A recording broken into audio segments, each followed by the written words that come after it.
ओम गुरुर्ब्रह्मा गुरुविष्णु गुरुर्देव महेश्वरा गुरुर्साक्षात् परम ब्रह्म तस्मै श्री गुरुवे नमः। आज भागवत की कथा। चक्रवर्ती राजा दशरथ श्री अयोध्या जी में राज करते हैं। राजा दशरथ अयोध्या में राज करते हैं। दशरथ जी की 3 रानियां थी, लेकिन संतान किसी में भी नहीं था। वशिष्ठ ऋषि ने राजा के हाथ से पुत्र कामेष्टि यज्ञ कराया। श्रृंगी ऋषि वशिष्ठ बुलावा और पुत्र काम शुभ यज्ञ करावा। पूर्ण आहुति के समय में अग्नि कुंड से अग्नि नारायण बाहर आए और सुवर्ण पात्र में पायस लेकर के आए, मतलब खीर लेकर के आए। दिव्य प्रसाद लेकर के आए हैं। कौन? अग्नि नारायण भगवान। दशरथ महाराज को प्रसाद दिया और कहा कि आपको 4 बालक होने वाला है।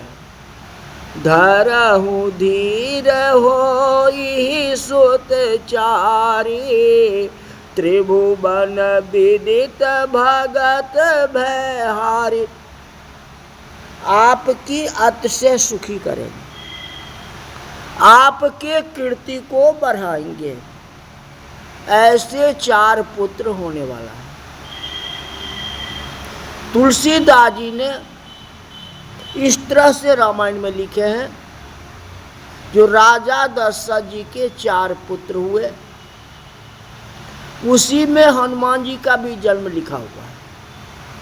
तुलसीदास जी नहीं लिखे हैं, लेकिन उसी में हनुमान जी का भी जन्म हुआ है, उसी यज्ञ से, जो कि अलग रामायण से लिखा है। चलो कथा में। राजा को आनंद हुआ, प्रसाद को बारंबार वंदना करते हैं। वशिष्ठ ऋषि ने कहा, जो आपके आशीर्वाद से ये प्रसाद मिला है, अब मैं क्या करूं इसका। राजा दशरथ जी कहते हैं, हे गुरुदेव, आपके आशीर्वाद से ही तो ये प्रसाद मिला है, अब इस प्रसाद को मैं क्या करूं। वशिष्ठ जी ने कहा, जे कौशल्या आपकी धर्म पत्नी है, धर्म पत्नी का ही प्रसाद में मुख्य अधिकार है। कैकेयी आपकी भोग पत्नी है, प्रसाद कौशल्या जी को ही देना। जो धर्म पति प्रथम विवाह जिसके साथ आप किए हैं, उन्हीं को प्रसाद देना। अधिकार जो है उन्हीं को है, बांटने का अधिकार आपको नहीं है। राजा दशरथ ने कहा, जो कैकेयी की तो बहुत इच्छा रखती है, साथ साथ सुमित्रा जी को भी तो इच्छा है, आप कृपा करो। वशिष्ठ जी ने आज्ञा दी, ये अगर कहते हो तो आधा प्रसाद कौशल्या जी को दे दो, आधा जो बाकी है उसको 2 भाग कर दो, एक सुमित्रा को और 1 भाग कैकेयी को। इस तरह से बता दिए गुरु महाराज ने। गुरु महाराज तो सही बताए, जो पहला अधिकार धर्म पत्नी का है। लेकिन दशरथ जी महाराज जब जिद किए तो फिर कहे, जो आधी दे दो, धर्म पत्नी है उसको आधी दे दो और आधा में दोनों को कर दो, ऐसा कर दो। लेकिन मान्यता तो धर्म पत्नी की ही ज़्यादा होगी। चाहे आंखों लाखों अब 100 विवाह करा लो, लेकिन सबसे बड़ा तो धर्म पत्नी है। आजकल लोग ये छोड़ देते हैं, दूसरा विवाह कर लेते हैं और पहली पत्नी को घर से भगा देते हैं। आजकल देखो कितना केस आ रहा है। ऐसा नहीं होना चाहिए। गुरु महाराज ने दशरथ जी को ऐसा नहीं कहा।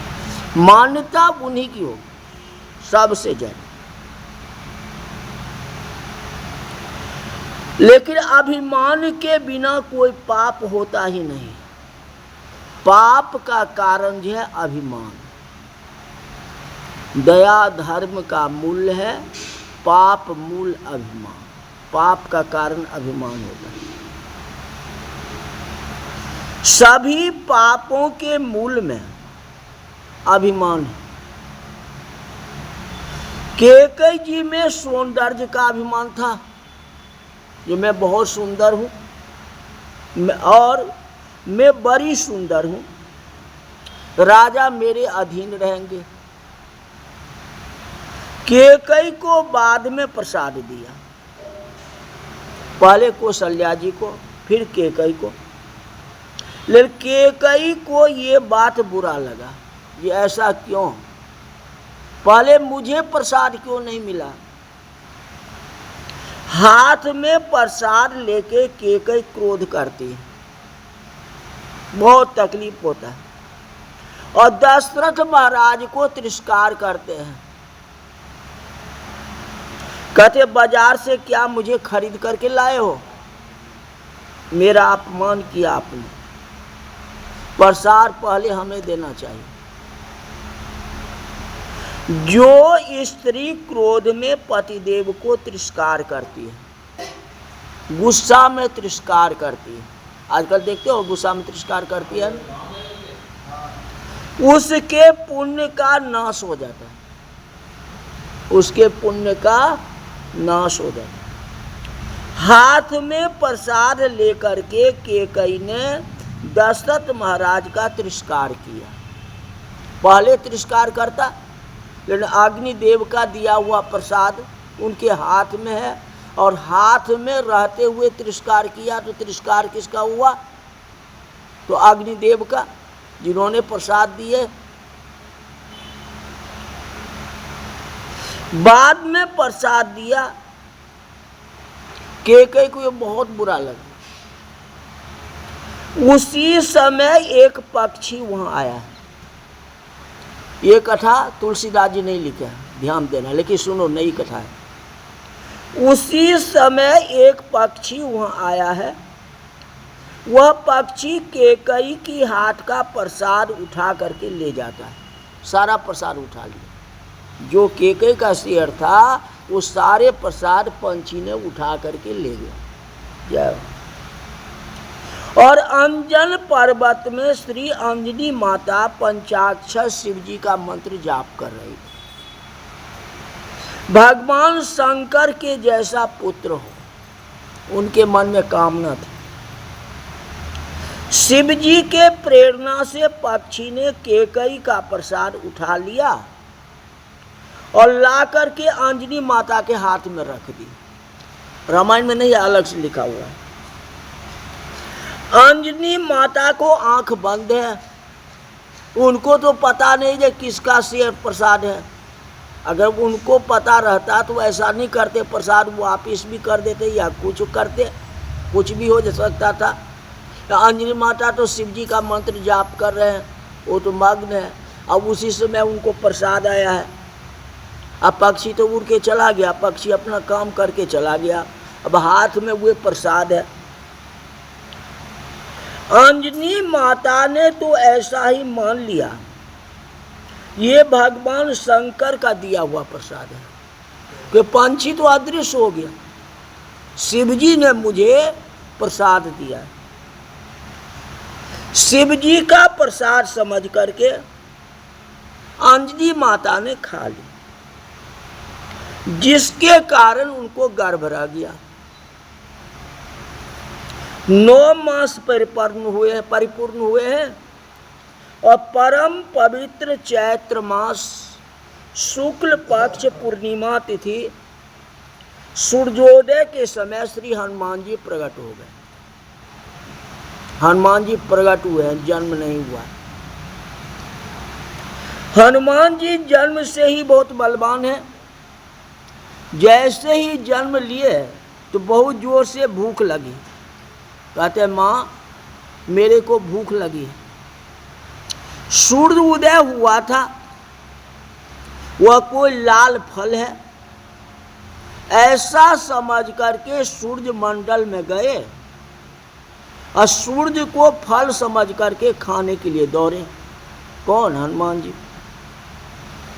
देवों को, ऋषियों को बहुत आश्चर्य होता है, यह बालक कैसा है, अभी तो इसका जन्म हुआ है और जन्म से ही बहुत बलवान है।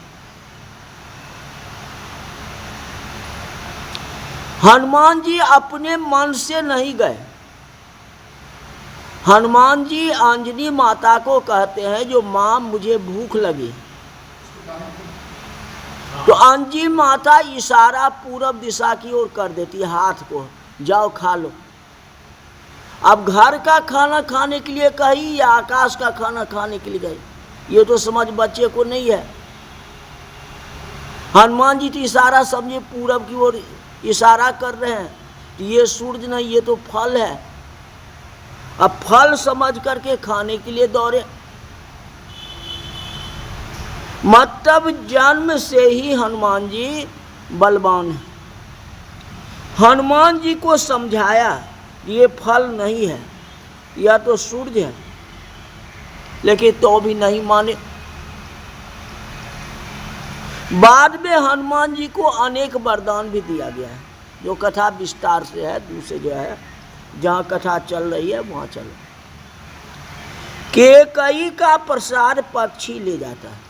हाँ, फिर तो केकई को दुख हुआ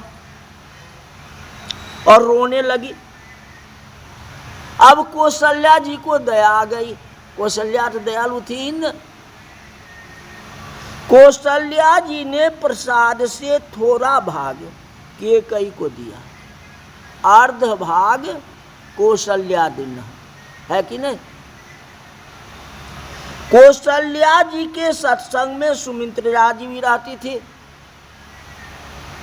सुमित्रा जी ने समझी, जब कौशल्या माँ ने प्रसाद दिया है तो हमारा भी तो अधिकार बनता है, तो थोड़ी सी प्रसाद हम भी तो अपना शेयर में से दे दें।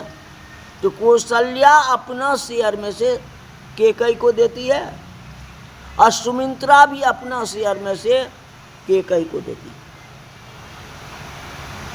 प्रसाद भक्ष करने के बाद गर्भ रह गया। ग्रंथों में तो ऐसा वर्णन है कि राम माँ के पेट से बाहर नहीं आए। राम जी का अवतार हुआ है, भय प्रगट कृपाला, और का जन्म हुआ है, लक्ष्मण भरत सब का जन्म हुआ है, लेकिन राम जी प्रगट हुए हैं, गर्भ से अवतार नहीं लिए। इसलिए तो कहा गया भय प्रगट कृपाला दीन दयाला। भरत, शत्रुघ्न और लक्ष्मण माँ के पेट से आए, गर्भ से हुए। वशिष्ठ ऋषि ने राजा दशरथ से कहा कि स्वगर्भा स्त्री की इच्छा परिपूर्ण करना पति का धर्म है। रानी को प्रसन्न करो, जो मांगे सो दे दो। दशरथ महाराज सुमित्रा जी के पास आए। सुमित्रा जी से पूछते हैं कि महारानी तुम्हारी क्या इच्छा है, मन कैसा है। तो सुमित्रा जी ने कहा मुझे सेवा करने की बहुत इच्छा है, मैं कौशल्या जी का सेवा करूं, ऐसा विचार मेरे मन में आता है। मेरे लिए आपका स्वतंत्र राजमहल बनवाया है, मुझे अलग नहीं रहना है। कौशल्या जी के राजमहल में कौशल्या जी की दासी बन करके मैं सेवा करूं। तो सेवा भाव था तब तो लक्ष्मण जी सेवा किए। शुद्ध भाव से जो सेवा करता है उसको अपूर्व आनंद आता है। मुझे सेवा करना है, मैं कौशल्या जी की दासी बनूं। वशिष्ठ ऋषि ने सुना है ये कैसा बोलती है। स्वगर्भा होने के बाद इसका स्वभाव बहुत सरल हो गया।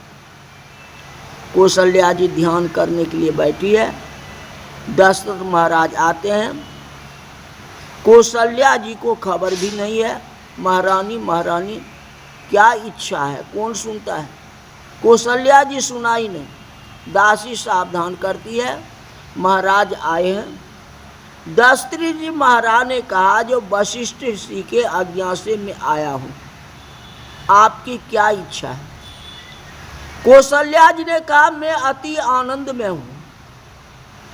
जहां आनंद है, जिसके हृदय में परमात्मा है, तो मुझे बोलने की इच्छा ही नहीं होती है। मैं परमात्मा को अपने हृदय में रखा हूं, किसी के सामने देखने की इच्छा है ही नहीं। आनंद में श्री राम मेरे हृदय में है, मैं अति आनंद हूँ। जीव को सुख भोगने की इच्छा हुई, तभी से जीव दुखी हुआ है। सुख भोगने की इच्छा ही दुख है। सुख भोगने की इच्छा हुई कि शक्ति का ह्रास होता है। सुख भोगने की इच्छा हुई तो मन चंचल होता है। कोई सुख भोगने की इच्छा हुई कि पाप का आरंभ हो जाता है। सुख भोगने की इच्छा ही महान दुख है। इसलिए महाराज, मुझे कुछ भी नहीं चाहिए, मैं अति आनंद हूँ। आनंद में श्री राम मेरे हृदय में है। अब किसी को देखने की इच्छा है ही नहीं, किसी से बोलने की इच्छा ही नहीं। वशिष्ठ जी ने सुना, या तो वेदांत की बात करते हैं, तो जिसको सेवा भाव था तो सेवा भाव, हाँ। और भगवान कौशल्या जी के मन में परमानंद था, जो हमारे गर्भ में तो परम आनंद परमात्मा है। तो जाकी रही भावना, जैसी जिस स्वभाव रहेगा वैसा ही तो पुत्र का जन्म होगा। जो कथा कल बताएंगे, जब कैकेयी का कैसा पुत्र हुआ और सुमित्रा जी को कैसा हुआ और कौशल्या जी को कैसा हुआ, इसका विस्तार कल बताएंगे। आज की कथा यही तक रही। बोल वृंदावन बिहारी लाल की जय। हरि ओम।